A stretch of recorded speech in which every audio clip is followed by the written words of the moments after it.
नमस्कार दोस्तों, AKSM news में आप सभी का स्वागत है। आज बात करेंगे कुछ बड़ी कंपनी के Q3 के रिजल्ट की। अगर पहली बार चैनल पर विजिट किया है तो चैनल को सब्सक्राइब जरूर करें और वीडियो को लाइक करें। तो शुरू करते हैं। Hyundai ने Q3 में स्टेबल बट पॉजिटिव परफॉर्मेंस दिखाई है। Hyundai मोटर इंडिया का Q3 नेट प्रॉफिट रहा है करीब 1234 करोड़ रुपए, जो पिछले साल के मुकाबले करीब 6% ज्यादा है।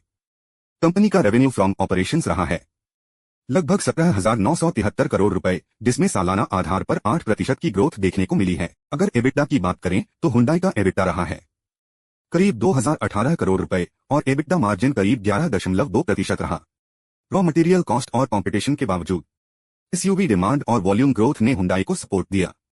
अगर बात करें पीबी फिनटेक यानी पॉलिसी बाजार और पैसा बाजार की पेरेंट कंपनी पीबी फिनटेक के Q3 रिजल्ट्स काफी स्ट्रॉन्ग माने जा रहे हैं। कंपनी का Q3 नेट प्रॉफिट रहा है करीब 189 करोड़ रुपए, जबकि पिछले साल इसी क्वार्टर में प्रॉफिट सिर्फ 71 करोड़ रुपए के आसपास था, यानी प्रॉफिट में 2 गुना से ज्यादा का उछाल। रेवेन्यू की बात करें तो पीबी फिनटेक का Q3 रेवेन्यू रहा है करीब 1,771 करोड़ रुपए, जो सालाना आधार पर 37% की ग्रोथ दिखाता है। Q3 एबिटा रहा है करीब 159 करोड़ रुपए, जबकि पिछले साल एबिटा सिर्फ 27 करोड़ रुपए था। फिनटेक बिजनेस अब स्केल के साथ प्रॉफिटेबिलिटी की तरफ मूव कर रहा है, जो इन्वेस्टर्स के लिए पॉजिटिव सिग्नल माना जाता है। अब बात करते हैं हाउसिंग फाइनेंस सेक्टर के हैवी वेट की। बजाज हाउसिंग फाइनेंस ने Q3 में स्ट्रॉन्ग और कंसिस्टेंट परफॉर्मेंस दी है।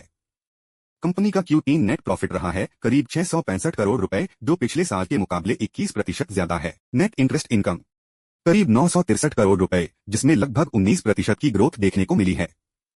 टोटल इनकम रहा है करीब 1,153 करोड़ रुपए, जो सालाना आधार पर 24% बढ़ा है। एसेट क्वालिटी स्टेबल रही, एनपीए कंट्रोल में है और लोन बुक लगातार ग्रो कर रही है। हाउसिंग डिमांड और interest income Bajaj housing finance को स्ट्रॉन्ग सपोर्ट दे रहे हैं। बात करें रिटेल की तो रिटेल के Q3 नंबर्स मिक्स्ड कहे जा सकते हैं। कंपनी का Q3 नेट प्रॉफिट रहा है करीब 62 करोड़ रुपए, जो पिछले साल के मुकाबले करीब 4% कम है, लेकिन रेवेन्यू फ्रंट पर पिक्चर बेहतर है। रिटेल का Q3 रेवेन्यू रहा है करीब 913 करोड़ रुपए, जिसमें 19% की सालाना ग्रोथ देखने को मिली है। एबिटा रहा है करीब 133 करोड़ रुपए और एबिटा मार्जिन 14 से 15% रहा।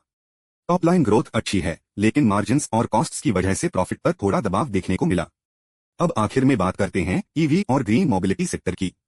ओलेक्ट्रा ग्रीन टेक के Q3 रिजल्ट्स रेवेन्यू के मामले में स्ट्रॉन्ग रहे, लेकिन प्रॉफिट लगभग फ्लैट रहा। कंपनी का Q3 नेट प्रॉफिट रहा है करीब 46 करोड़ रुपए, जो पिछले साल के मुकाबले लगभग सेम लेवल पर है, लेकिन रेवेन्यू में जबरदस्त ग्रोथ देखने को मिली। ओलेक्ट्रा का Q3 रेवेन्यू रहा है करीब 664 करोड़ रुपए, जो सालाना आधार पर करीब 29% ज्यादा है। एबिटा रहा है करीब 93 करोड़ रुपए और EBITDA margin 14%। Electric bus orders और एग्जीक्यूशन तेज है, लेकिन कॉस्ट प्रेशर की वजह से प्रॉफिट ग्रोथ सीमित रही।